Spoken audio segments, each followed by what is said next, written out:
Hi, my name is Nomalanga Mhlauli-Moses with SuccessfulBlackWoman.com. I'm here with my good friend Shaquita Graham with ATECOWeb.com. How are you doing today, Shaquita? I'm doing great, Noma. How are you? Excellent. For those that don't know me, I'm also the founder of theblackhomeschool.com. And today we're discussing a topic that came from the blog, theblackhomeschool.com. And it talks about how Black kids are being educated differently than whites. Actually, the article, which Shaquita will give us a quick synopsis of, talks about South Africa and what happened during the times of apartheid and how Black kids were educated differently than kids in the white neighborhoods. And basically, you can say the quote, Shaquita. Yeah, so basically it goes into how black children, and this happens in the U.S. all the time, we all know it, whites are, the curriculum for white children is different than the curriculum for Black children. Black children are engineered, or basically their minds are crudely fashioned for mass labor or to play a support role to white ownership. And I'm just summarizing this quote that was here at the article. The bottom line of it is that the education that our children get in school, many Black children get, is substandard for the purpose of making them only suitable to support white ownership. Right. Right. So I was just thinking about this, and I thought about the fact that I've been in a position where I seem to have only two choices. The first choice was to be in, what you might call an inner city, or sometimes called a diverse neighborhood, where the schools are not that good, but my kids have the benefit of being around people who are like them. Or I could go to the really, really good schools, and then the downside of that is my kids would be one Black kid or one brown kid amongst a sea of white kids, which on the surface seems like, okay, so what? They're all kids, they're all learning, right? No. And again, those who know me know the story. I've told it several times that my kids had a horrible experience where my son was in a preschool where he was the only Black kid, and my daughter was the only Black kid in her class as well. And I won't retell the story because it's very emotional, but I will say that the third option that emerged for us was I've now been homeschooling our kids for the past 3 years. But I just did want to say that it's the experience of a lot of parents that they feel like they have only those two options. Yeah, and I've been there. You and I have had very similar experiences, and they're gut wrenching. When I realized that I had really got up in the morning, got my children dressed, and put them on a bus on the way to their enemy, right. And I made them subject themselves to our enemies, and the thing that I had to realize is that I can do this. And that's the takeaway that I want to give to other Black parents out there. I know it's scary. It was very scary. Down to the day school was going to start, I was like, I don't know. But we did it, and it's the best decision that I have ever made in my life. And the thing is that it is of the utmost importance that we take ownership of training our children. It's permissible by law. We have the right to do it. We need to do it. And one of the quotes that I say is, the best way to predict the future is to create it. And one way we create a different future for ourselves is through our children. And that's why I founded ATECHO.net, ATTECHCO.net, is for computer science, to start getting them in an awareness of computer science. I'm going to read from this article about that. It says, computer science education is important for all children in the modern era for sure, but it is essential for students of color, especially Black and Hispanic students in the 21st century. Their ability to engage in the workforce and to confront pressing problems of the world will hinge on their ability to use and adapt computation to their own ends. And that's a lot said. So absolutely. And I want to take it a step further and just take it beyond the workforce. And because we talk a lot about, in that article that you just brought up from the blackhomeschool.com, about how they were training these kids in South Africa, and they do that much here too, is you basically have no intention for this child to actually learn and be educated. What you're actually doing is molding them and fashioning them into a workhorse to support somebody else's dream or to support somebody else's business, but never their own. They're only to be the employee or the worker. And absolutely, I feel like, I think that it's important for us to train our kids to be able to thrive in the workforce. However, that should not be their only choice. And it should be heavily emphasized to our kids that that's not their only choice. You know, the other day I put up on Facebook and I was like, in case you've been living under a rock, I'm going to tell you something. The American dream is dead. And if you haven't realized this, did I freeze just now? For a sec. Yeah, I said the American dream is dead. And I said, if you don't realize that and act accordingly, you'll perish along with it. And what I meant was, I was talking about how when I was coming up and when my parents were coming up, the most important thing was to get that good education and get that good job. Usually if you did those two things, you were almost always guaranteed a good life. And these were people who tended to, you know, finish school in their 20s and then work a job right into their 60s and then retire and get a gold watch and have a nice pension and then live forever, happily ever after. But that's not true anymore. What's happening is a lot of times just dad working and mom taking care of the kids, that doesn't even cut it because dad's not even making enough money.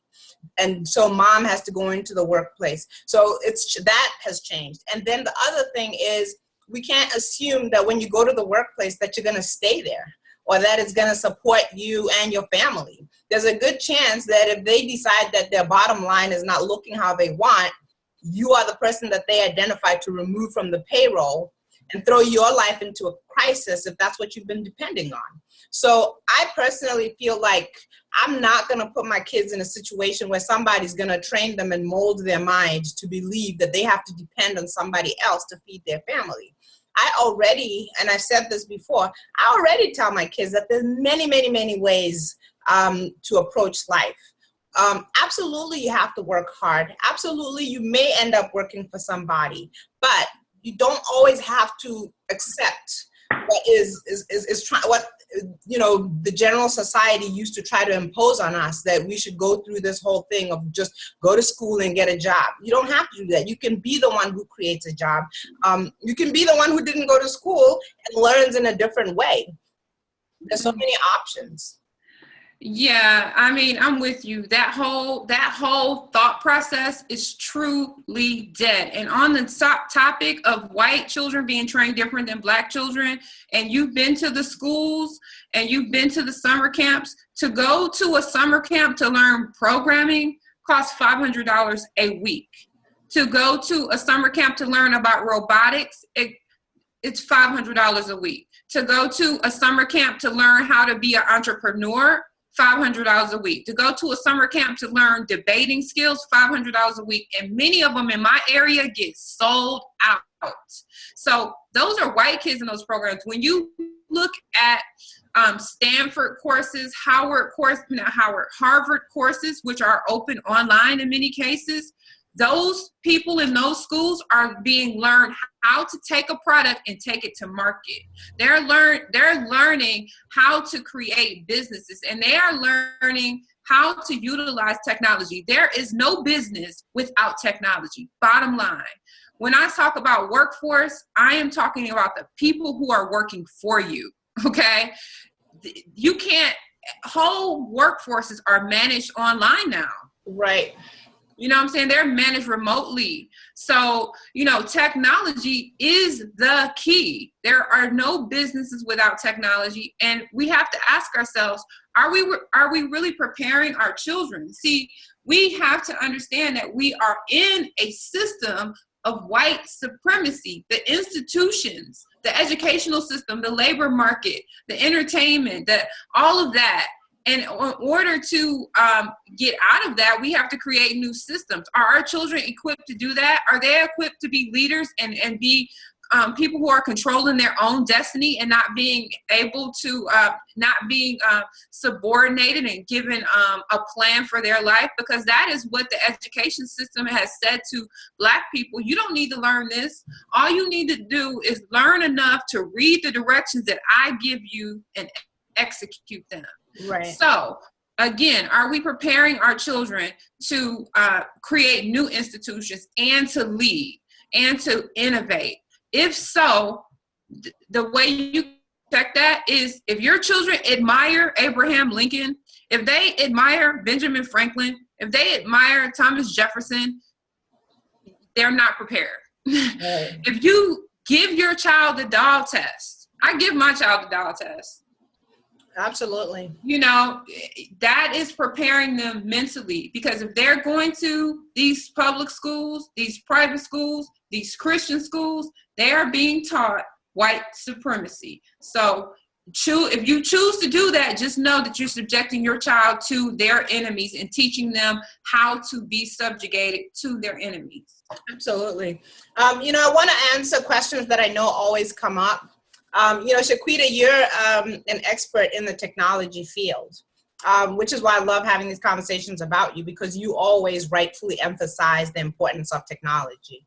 But I want to talk to you about, you know, what about me? You know, I'm not a technology expert.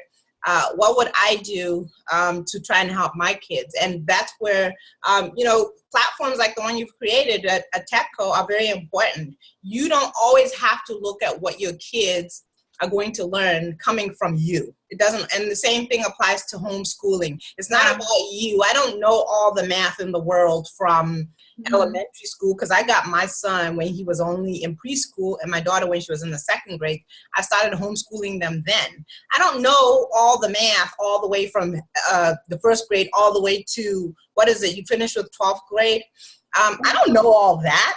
It's not supposed to come from me specifically, but you have to be a parent who is on the sideline, really guiding your kids' education and understanding that you're always on the lookout for tools, resources, people. Again, one of the things that I value about Shaquita is that she's able to direct me to things that I may not have known myself about technology and what my kids need to learn and what we need to focus on.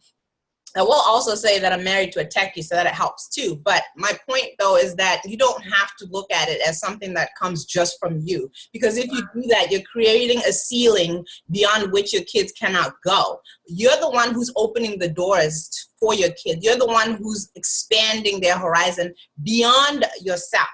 And if you get into that mindset, even if your kids are in school, I've said this before and I'll say it again, even if your kids are in school, you have to understand that that education is not for them. It's not serving them. At the very, very least, you have to supplement it.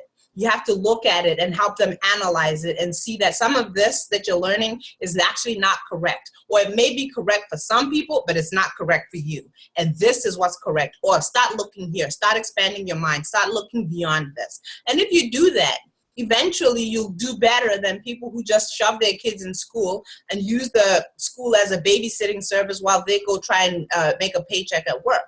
And I'm not knocking that, but we have to do better. And the thing is, you know, like you and I are both passionate, and so it's inevitable. We get the comments like, how, you know, everybody can't do this. How am I going to do it? And I'm supposed to be trying to feed them.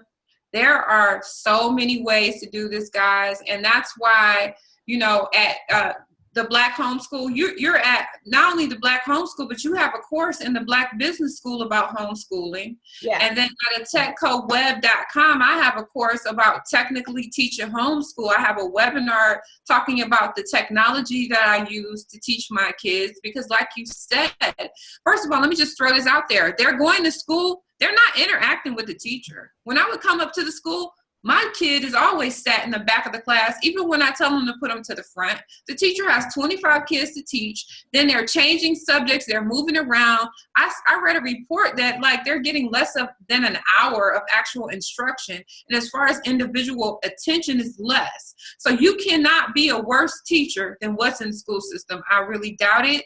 But at the same time, there's a lot of technology to help you, teach your kids. They have teachers online. So the reason why we're so passionate is because we know you can do it. And so, I'm going to wrap up there. I just do want to say that, I have some great programming at techco.net where we have we have cartoons with Black characters and Black technologists and things like that the kids can learn from. Noma, what did you want to say there?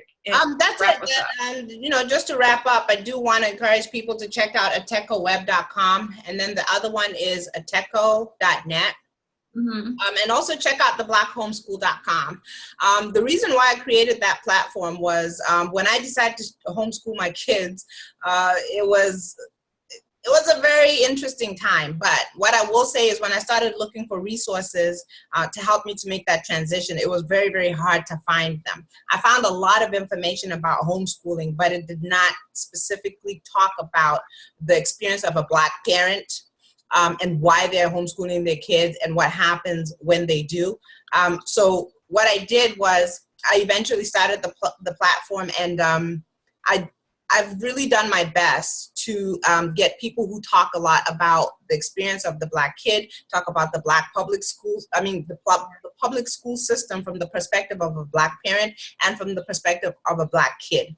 And then also I've built a community. You can check out the Black Homeschool is a community on Facebook. And a lot of times when parents are starting out, they want to ask other parents, I'm dealing with this, or I'm thinking about this, and you ask questions and so forth. So I just want to let you know it's really a community of parents who want to do the best for their kids, and sometimes they feel like they're not equipped, and we're there to help you. So that's all I have to say. Yeah, we're trying to help, definitely, and encourage you. So thank you all for viewing. Again, check out those sites, and we want to see you succeed in this, and we're not trying to hold it up as something to bash you with, but to say, let's do this. Let's take ownership of our children's education, and let's build for the future. Absolutely. Thank you, Norma. Thank you, Shaquita.